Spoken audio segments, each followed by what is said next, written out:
your life is worth getting messy for. Yeah. Your needs are worth getting messy for. And trusting yourself to get messy on behalf of what it is that you want to create, it's worth it. Welcome to That Explains a Lot. Real conversations about this messy, magical life. We talk about the things that don't make sense until suddenly they do.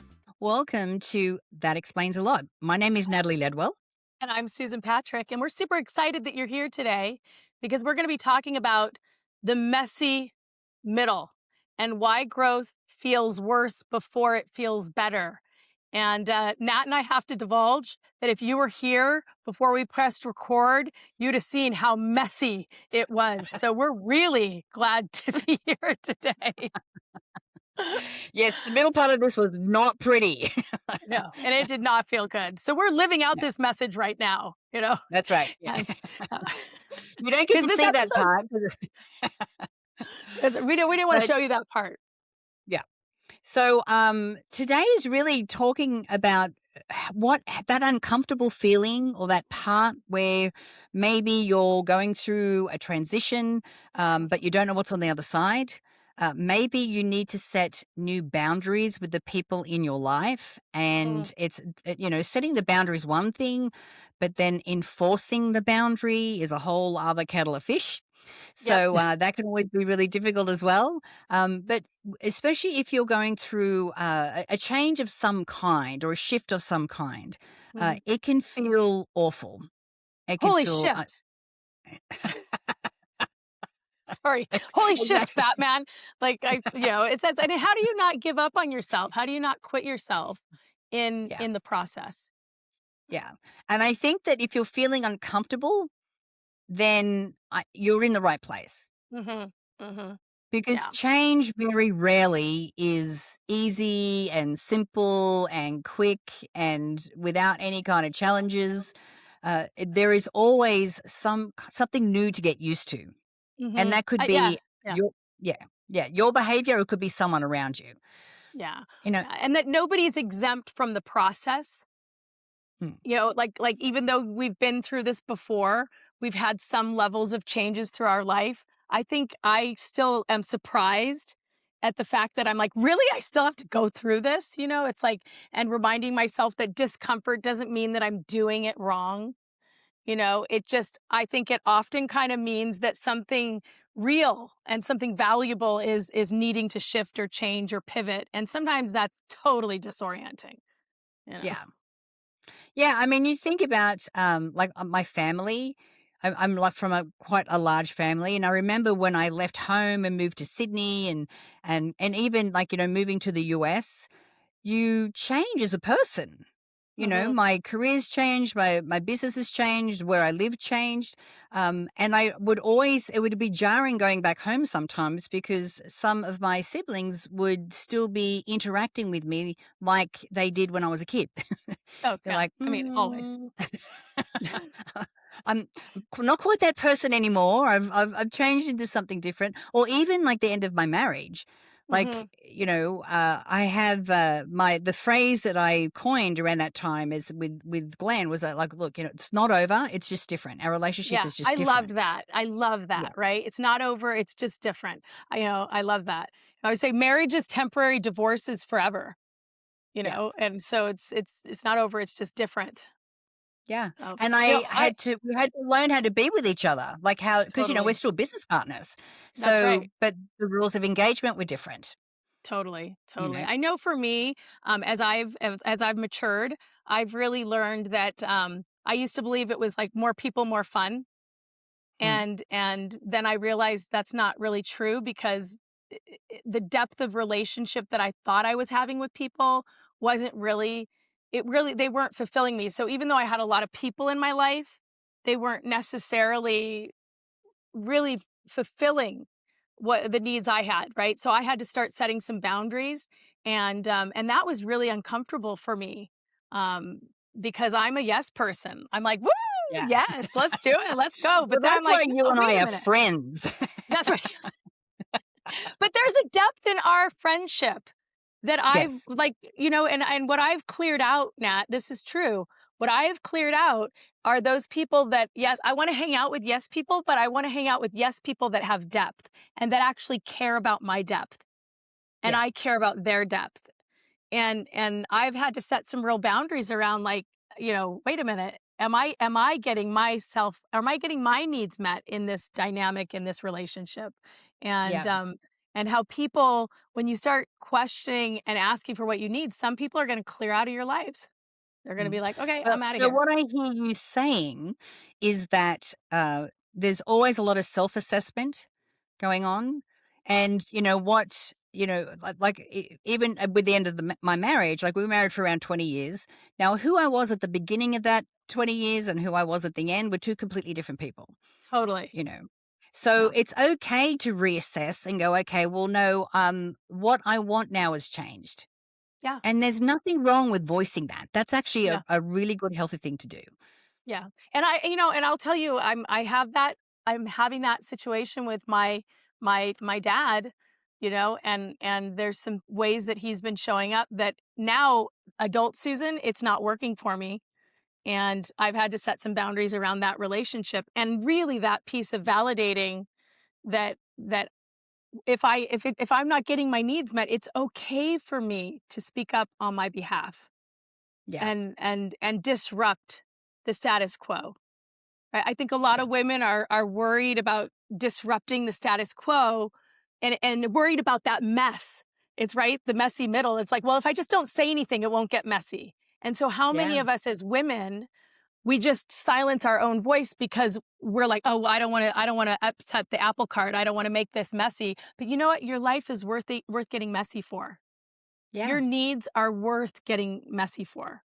And trusting yourself to get messy on behalf of what it is that you wanna create, it's worth it, yeah. right? And I But it's think gonna be what we messy. mean by well, yeah, so what we mean by messy is that it can show up in different ways. Mhm. It could show up with irritability. You're snapping at everyone around you, and you find yourself being short with everyone. You're like, oh, wait a minute, what's happening here? Yeah. You could even feel like a little low or down or gray, and part of that could be realizing or grieving the fact that there is an aspect of you Yeah. that you're releasing, that you're Mhm. shedding, Mhm. or Mhm. you're like you were saying, Susan, you had to shed friendships and relationships because Mhm. it wasn't fitting who you are right now, Yeah. you know? Yeah. And loving myself enough to not get down on myself when I am irritable or when I am Mm, feeling those feelings of grief or when I'm feeling these feelings that feel like they're messy. It's like trusting myself to go inward rather than think about how can I accommodate everybody outward to keep the peace. yeah, Right? That yeah, doesn't mean that I'm not responsible and that I'm just not being caring about people around me. It's that I'm actually being really caring about myself. And I think yeah. that's the work. Well, it is the work because otherwise, you feel like you're being selfish.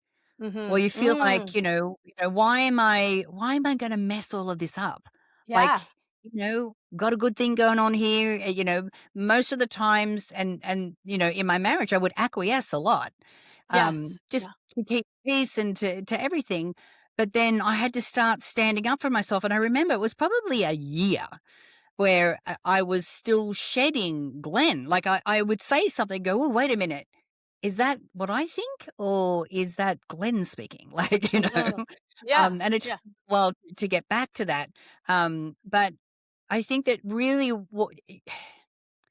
if you're getting any of these emotions, these feelings, these symptoms, these signs Mhm. that are showing up, Yeah. where you're Yeah. feeling out of sorts, Mhm. I think the Mhm. next step is to really sit down and create some space for yourself, create some stillness where you can just sit in and go, well, is this life, or are these friendships, or is this business or this career really what I still want right now? Yeah. Yeah. Going get back to that question of what do I want? And Yeah. where am I in my own healing journey? And I think that for me I keep thinking is that my own healing journey, healing really is just a further step into my own self, into me, more of me, and that my healing journey, it isn't linear. It's Yeah. really layered. And Yeah. and I think sometimes we get mad at ourselves when we're like, "Oh, I've already healed that." But then an element of that shows up again. And you're like, "Wait a minute, I shouldn't be here right now."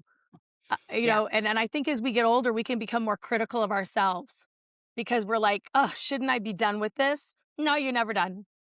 Yeah. Sorry, Yeah. you're Well, I not mean, exempt from the process. I think our core wounds are always going to be there. We Yeah. just learned how to recognize when it's the core wound that's triggering the emotion in that situation rather than, going, you're making me feel this or you're bullying and blaming people outside. You realize, that's that core wound. Mhm. But, I love it how you're calling it a healing journey because number one, recognizing, these symptoms and things are coming up for me. Mhm. Number two, sitting down in stillness and going, well, where could this be coming from? Now, once you open that can of worms, you have to be prepared that for you to pursue or to heal or to lean into what that next scene could be for you, there could be some things that you'll be releasing along the way Yeah. Yeah. and Yeah. kind of really acknowledging that because that's going to be part of the journey. Yeah. You know, And talk about I'm doing this work today, right? So I'm on the beach today and I do a dance class every Tuesday morning. And for me, dance is really important with respects to just letting the energy move through my body because there's some things you can't talk about. You just can't. You can talk about it, but it doesn't process the emotion. So I'm doing this dance, but before we got started, we all had to say a couple words to describe where we were. And it was really interesting. I said, "I'm feeling melancholy and joyful." mm, And it was really interesting for me to then dance in that space because I've got some stuff that's up with my dad today. Today is my dad's birthday, and I'm in my own process with that relationship. A lot of people out there in their own process with their parent relationships that never ends. And I'm sitting with both of those emotions, being melancholy, but also still feeling extremely joyful. And yeah, so I think part of it now is I'm getting really good at inviting all of the various parts of myself to show up in this messy process. Where I think when I was younger, I used to be like, oh, I'm so melancholy. And then I'd let that consume me as if it was all of it. But now, as I've matured, I can be multiple things in a moment. I can yeah. be melancholy and joyful in the same moment. And I have more capacity and more awareness and more tenderness to allow more of the parts of myself to show up. Yeah. Well, Yeah. that's one of the things I love about you the most is that you feel the feels. Like you Man. feel all the feels. And then and then some. But you're right because we can hold different emotional energy in the same moment at the same time. Mm, We can absolutely do that yeah. because we could be focusing on one thing, maybe our future, and going, oh, I have some uncertainty around that. I have a little bit of anxiety around that because I'm not quite Mhm. sure, what's happening or where I'm going. I know I want to change, but I don't know what that is. But then you could also be focusing on your partner or your family and then feel happiness and gratitude. Yeah. That could Yeah. all exist at the same time. Yeah. So if Yeah. if you are feeling that, going, you're not the only person, and there's nothing wrong with you, because Hmm. this is, and I think the more that we can become aware that this is the case, then, like you said, you don't go down the melancholy, rabbit hole. You just go, okay, this is an energy that I'm feeling at this moment. I can take a deep breath. I can let it move through because I know why I'm feeling it. I know where Hmm. this is coming from, and it's okay. Yeah. Yeah, and it really is okay, and it's a valuable, important, beautiful part of me that doesn't need Mm, to be fixed. It just needs to be experienced. I think sometimes with the negative emotions, we try to, like, become high functioning and get like, we dub them as negative emotions. What if none of your emotions are negative? yeah. Like, Well, what if how could none they of it's possibly be? Yeah, How could they exactly, possibly right? be if they exist? Yes, yes, yes. Mm, That I think it gets messy when we start labeling it as, "Okay, that's a good one and that's a bad one." yeah. Well, And I yeah. think the way that I look at it is it's high frequency, low frequency. Every emotion Mhm. has a certain resonance or a certain frequency. Mhm. And, there are going to be days on this journey where you'll have some low frequency emotions, Yeah. and that's Yeah. okay.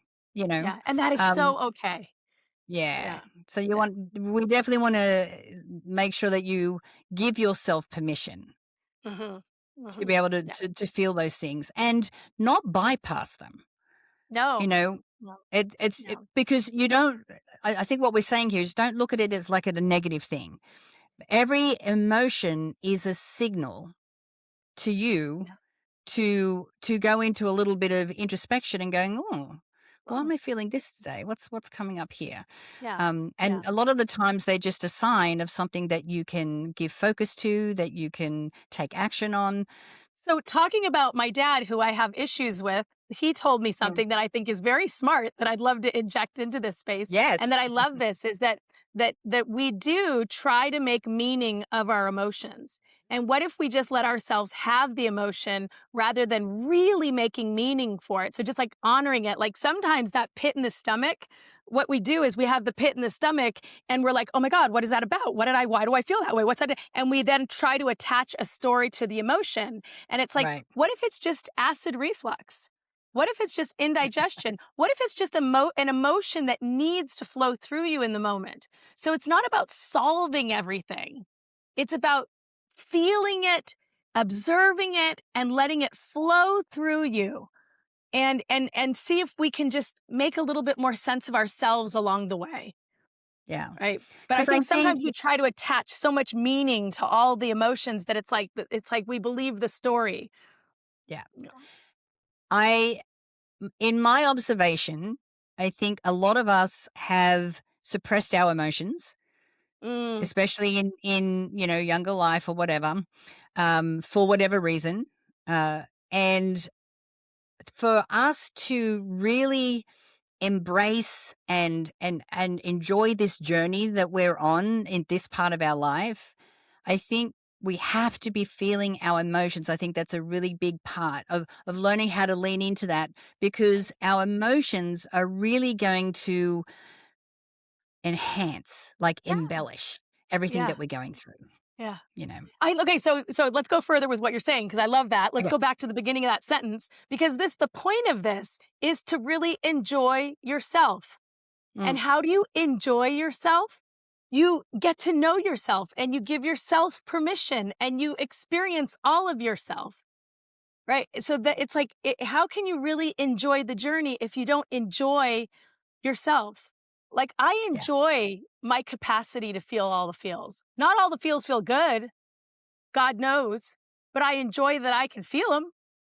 yeah, I enjoy that I have that capacity and that permission to feel them, right? yeah, So it's like really what does it mean to enjoy yourself? And I think sometimes when we get into that discomfort, we kind of can misread it as backsliding. Like we've done something wrong. And it's like, wait a minute, we're conditioned to believe that, if it's hard, it must be wrong, or if it's uncomfortable, we're failing. And that's not altogether true. And if it's emotional, we must be regressing. But the exact opposite is true, that we yeah, need to really start integrating the discomfort, that there's yeah. something a greater knowing. Yeah. I want to share a little story about you and I and your emotions. And I was visiting Susan. She lived down in Playa del Carmen. And one morning we wake up and she goes, "You want to do an ice bath on the beach?" I'm like, "Never done one of those before. Sure, I would love to do that." And I even on the way down, I remember that, you were like, getting quite, I think, apprehensive, but you had a lot of emotions going. And I'm thinking to myself, should I be worried? Like, am I like, I was just thinking, no, we're just going to jump in a bath kind of thing. And it was really lovely. The woman that was there running the class, she helped us, do some breath work or do a little meditation before we get in there. And they had two. So we both got in at the same time in our separate, ice baths. And I sat down and within like a few seconds, I was just like, oh, this is pretty cool. And we were looking out at the ocean and it was just gorgeous and beautiful. And I remember there was a lot of noise coming from your ice bucket. You were having a lot of you were processing a lot in the moment. So I remember when we got out, you went down to the beach and you got down on your knees and you were crying. Like you had Yeah. like a very emotional response. And I'm like, "Oh, I'm gonna let you just, have your moment there." And then after a little while I came over and I went, are you okay?" And you just went, "I'm just so grateful." And I'm like, "This is gratitude?" I went, "Okay, I want me some of that. How do I get me some of that?" Yes, but isn't it funny because for me it's like it comes off and it looks like sadness to the average person, Mm, right? It looks like overwhelm. Not you're not an average person, but I'm saying to most people it looks like sadness or it looks like overwhelm. Like I deeply feel, and I've yeah, really worked. I'm bent that way, right? I'm an emotional yep, person, but I've also really worked to give myself permission because I will be honest, I'm an emotional person in a world that doesn't really respond to emotion a lot of times. So I understand people stuff their emotions, people hide their emotions because they don't get validation for them. right, They get judgment for them. They get rolled eyes for them. They get misunderstood because of them.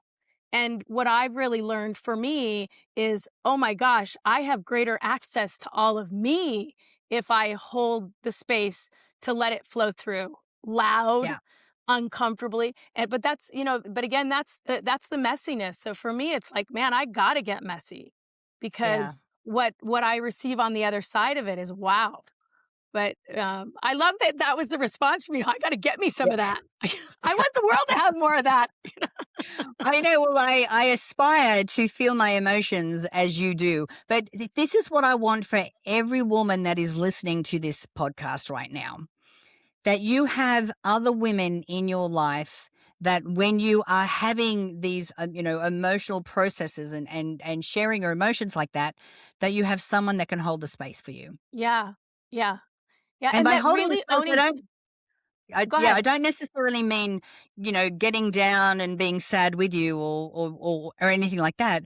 I Yeah, mean, just being able to be there, acknowledge that you're having an emotion, not say anything, not pass judgment, not try and fix, not try and do anything. whole Just be space. there and witness Yeah. Yeah. and just Yeah, hold space so that you can have that release in a exactly. space where you know that you're being held and supported by another Yep. friend or another woman in Yeah. your life. And that, really resets the nervous system for both Yeah, people. When you can be someone who can be a real witness, and because when you're witnessing, you're stepping outside your own head, you're stepping outside your own judgment, you're stepping outside your own comparison, and you're just lovingly witnessing another human being and holding them in their space. And that does something for your nervous system. And yeah. boy, does it do something for the person who's being witnessed, right? So how do we do that and hold that space? And I And don't it's have to ever taken me be a like you, lot. and you don't have to be like me, but boy, holding each other in however it shows up Yeah. is And this friendship. is what we're looking to create in Yes. our community. This Yeah. is what, because it's taken me a long time. It's taken me a long time to get comfortable with other people's emotions, to get comfortable with my own. And that's a whole childhood story that I don't even need to go into right now. I understand why that is the way that it is. But, Mhm. what we want to create is a space where, as women, we can share all this messy stuff Yeah. in a space where you're not getting judged, That's right. that you can That's that right. you can form friendships, you can have conversations that you can't have with maybe no one else in your life right now. Like maybe there's no one Mhm. else that you could share these kind of things or this level of conversation with. Yeah. So that's And that's our that hope. level of conversation where you're with women who are really supporting you to tap into your intuition and not give into your fear. Mm, And I think that as we age, that fear really comes out sideways. And it's like we're all facing our mortality. That's it. We're all going to die. I mm, hate to break it to you. That's the end of the story, right? There's nobody's getting out alive. Number one cause of death is birth. So when you get here, you're terminal. yeah, And I think as you hit middle age and your body starts shifting, and there's in menopause, there's a death that occurs in your body. It's a death of the young woman that was. Physically, your ovaries are shrinking to the size of raisins. Isn't that a great visual? Yeah. Thank you for that visual. Is that a good visual? So the woman that you were, the fluffy young woman that you were, it is dying inside of you. So there's that death. So I think there's some mortality, and that kind of comes forward. So how do we as women support each other in our conversations and in our space to not give in to the inevitable fear that's there?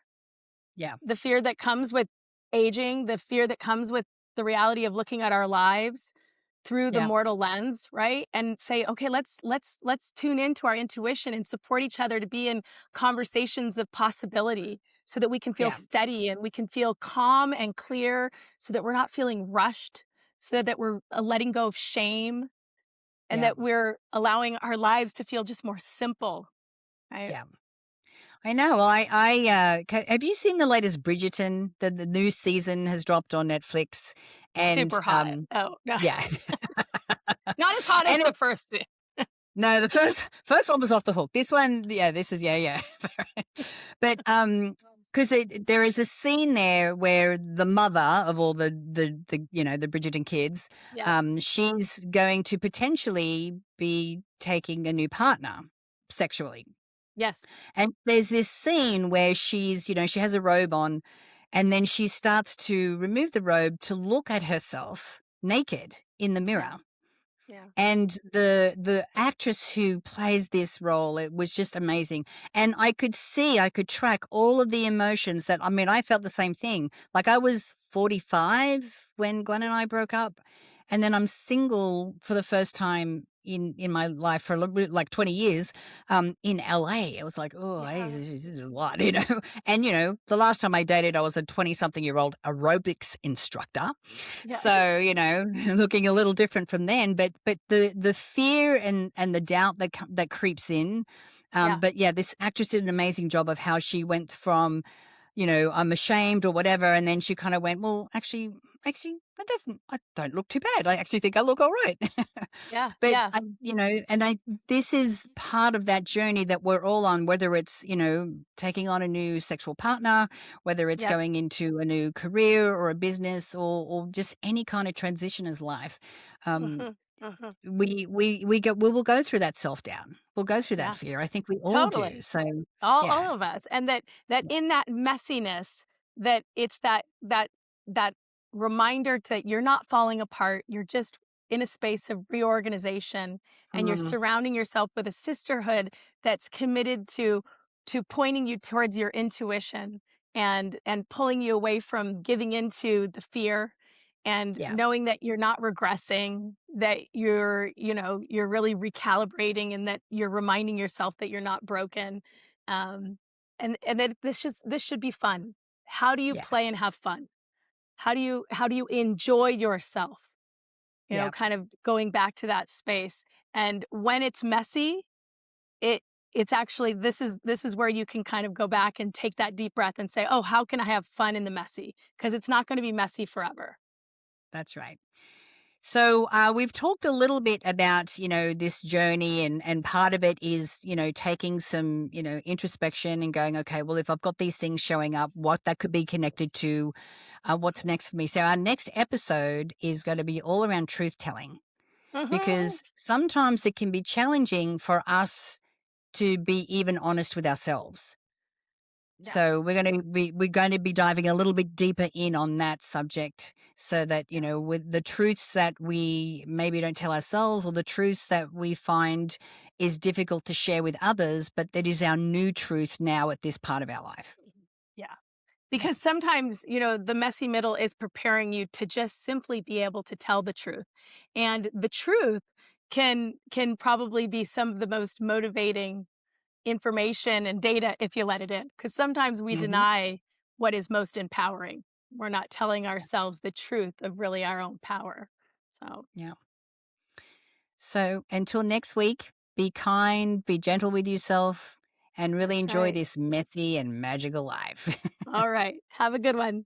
If this episode made something click for you, don't stop here. Subscribe to our Substack at Nat and Sue for more honest conversations and connection beyond the mic. We'll see you there.